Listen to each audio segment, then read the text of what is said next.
Assalamualaikum warahmatullahi wabarakatuh. Perkenalkan, nama saya Nadia Zahara Anastasia Putri. Saya dari kelas PBI semester 2 akan mengerjakan yaitu mata kuliah Aswaja dengan pembimbing dosen Bapak Mas Tajudin Ahmad, yaitu membahas tentang aliran Al-Asy'ari dan Al-Maturidi. Untuk poin yang akan saya bahas ini hanya ada satu soal yang akan saya bacakan, yaitu yang pertama, yaitu jelaskan mengapa aliran Al-Asy'ariyah dan Maturidiyah disebut aliran yang paling layak mendapat predikat firqah najiyah atau aliran yang selamat. Nah, jadi kali ini kita akan membahas tentang bagaimana pandangan atau predikat firqah najiyah atau aliran yang selamat, yaitu aliran Al-Asy'ari dan Al-Maturidiyah. Akidah Al-Asy'ariyah dan Maturidiyah secara esensi sama dengan akidah yang diajarkan oleh Nabi Muhammad SAW dan para sahabat. Ulama Al-Asy'ariyah dan Al-Maturidiyah hanya membuat metode untuk memudahkan orang awam atau orang biasa yang belum mencapai tingkat tinggi keimanannya untuk mengenal Allah Subhanahu wa Ta'ala, yaitu melalui konsep wajib sifat-sifat Allah yang ada 20 jumlahnya. Nah, jadi kita untuk sementara kita akan membahas dulu tentang aliran Al-Asy'ariyah dan Al-Maturidiyah. Aliran Al-Asy'ariyah dan Al-Maturidiyah sering disebut sebagai firqah najiyah atau golongan yang selamat. Nah, keduanya merupakan madhab teologi Ahlus Sunnah wal Jamaah yang menjaga keseimbangan antara akal dan nakli, yaitu bisa disebut kebanyakan orang yaitu Al-Quran dan Al-Hadis. Nah, berikut beberapa alasan yang mengapa kedua aliran ini dianggap paling banyak mendapat predikat tersebut. Nah, yang pertama yaitu berpegang teguh kepada akidah Ahlus Sunnah wal Jamaah. Nah, di sini Al-Asy'ari dan Maturidiyah mempertahankan keyakinan sesuai dengan ajaran Nabi Muhammad SAW dan para sahabatnya, yaitu menghindari ekstremitas dan pemahaman agama. Dalam pemahaman agama, jadi Islam di masa Nabi Muhammad itu sangat fleksibel, tidak ekstrim terhadap pemahaman agama, tidak terlalu fanatik seperti itu. Nah, mereka mengakui keesaan Allah tanpa menyerupakannya dengan makhluk atau tanzih. Jadi di sini tidak ada dalam konteks ini tidak ada penyamaan antara sifat Allah dengan makhluk yang ada di alam semesta atau di bumi, seperti itu, dan menerima sifat-sifatnya sesuai dengan pemahaman yang benar. Nah, seperti tadi, Allah itu esa, Allah itu memang benar ada, walaupun secara kasat mata kita tidak bisa melihatnya, seperti itu. Nah, poin selanjutnya yaitu keseimbangan antara akal dan dalil nakli. Nah, beberapa dengan kelompok yang terlalu mengutamakan akal seperti Mu'tazilah yang terlalu mengedepankan akalnya untuk bagaimana menghadapi kehidupan yang telah ada dalam kehidupan masyarakat dan sehari-hari, atau terlalu tekstualitas seperti sebagian kelompok Hambaliyah yang ekstrim. Al-Asy'ariyah dan Maturidiyah mengambil jalan tengah. Mereka menggunakan akal untuk memahami dalil, tetapi tetap berpegang teguh pada wahyu sebagai sumber utama kebenaran.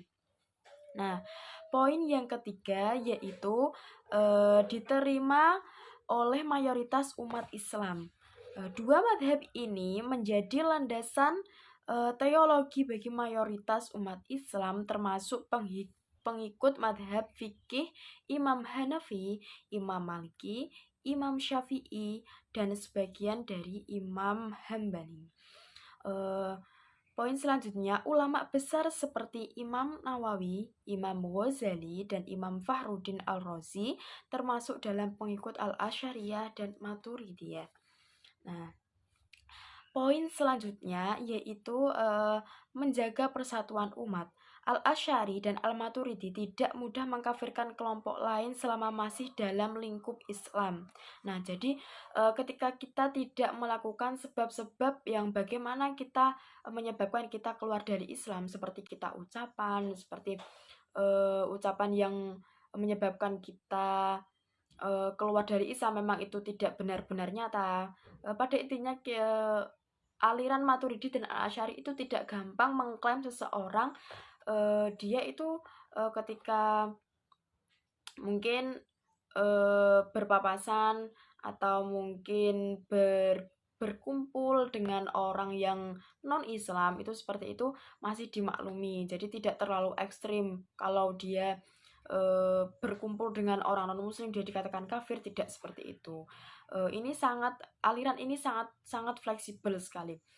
Mungkin untuk ajaran muamalahnya kita kan ketika kita berkumpul sesama manusia itu kan hal yang wajar, walaupun kita tidak bagaimana kita bisa menyikapinya dengan baik seperti itu. Keyakinan masalah keyakinan kan dari diri kita masing-masing ya, lakum dinukum waliyadin, untukmu agamamu dan untuk pula agamaku. Jadi ketika kita berkumpul dengan urusannya lain tidak dengan keyakinan ya, menurut ajaran Al-Asy'ariyah dan Al-Maturidiyah itu tidak apa-apa seperti itu.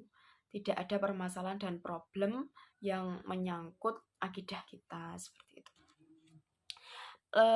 Mereka lebih mengedepankan toleransi dan pendekatan moderat dalam menghadapi perbedaan pendapat sehingga mampu menjaga kesatuan umat Islam. Nah, di sini poinnya seperti ini.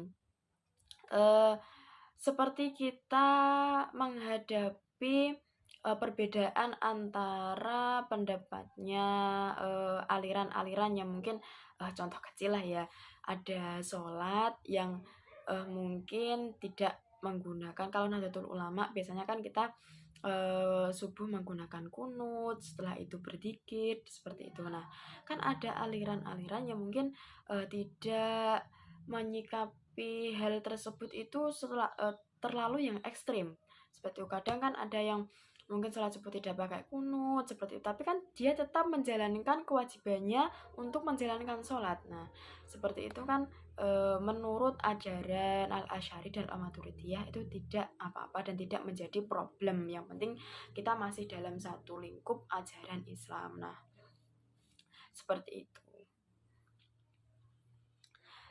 Poin yang kelima yaitu dukungan dari ulama dan institusi keislaman. Banyak lembaga Islam di dunia seperti Al-Azhar di Mesir mengajarkan akidah Al-Asy'ari dan Al-Maturidiyah sebagai standar akidah Ahlussunnah wal Jamaah. Nah, di sini poin di dalam lingkungan ulama dan paling penting yaitu di lingkup pendidikan ya. Mungkin ketika kita belajar dan seperti saya ini dengan konteks masih dalam konteks mahasiswa, pastinya masih mudah terombang-ambing dan mengikuti ajaran ini. Nah, secara garis besar ini ada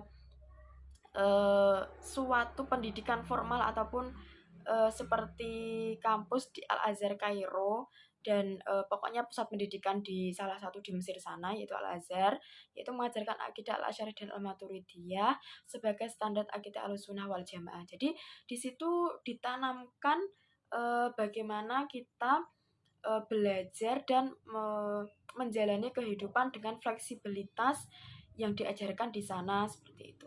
Nah, karena alasan-alasan tersebut, Al-Asy'ariyah dan Al-Maturidiyah dianggap sebagai madhab akidah yang paling moderat sesuai dengan ajaran Rasulullah SAW, serta menjaga keseimbangan dalam memahami agama. Hal ini membuat banyak ulama menganggap kedua aliran ini sebagai firqah najiyah atau golongan yang selamat dari kesesatan. Nah, dari hal tersebut sering kita menoleransi dan sering kita memaklumi seperti itu. Hal itu salah satu yang menjadikan firqah ataupun ajaran Al-Asy'ari dan Maturidiyah ini menjadi salah satu ajaran yang dianggap moderat, ya, dianggap paling memaklumi seperti itu, yaitu dan menjadikannya golongan yang terbebas dari kesesatan dan insya Allah sebagai firqah yang lurus dan menyelamatkan umat-umat dan pengikutnya seperti itu. Nah, mungkin sedikit penjelasan dari saya. Apabila ada salah kata atau apapun yang kurang berkenan, saya mohon maaf yang sebesar-besarnya. Semoga apa yang saya jelaskan bisa membantu teman-teman untuk mengkaji dan mengenal apa sih aliran Al-Asy'ariyah dan Maturidiyah seperti itu. Oke, cukup sekian.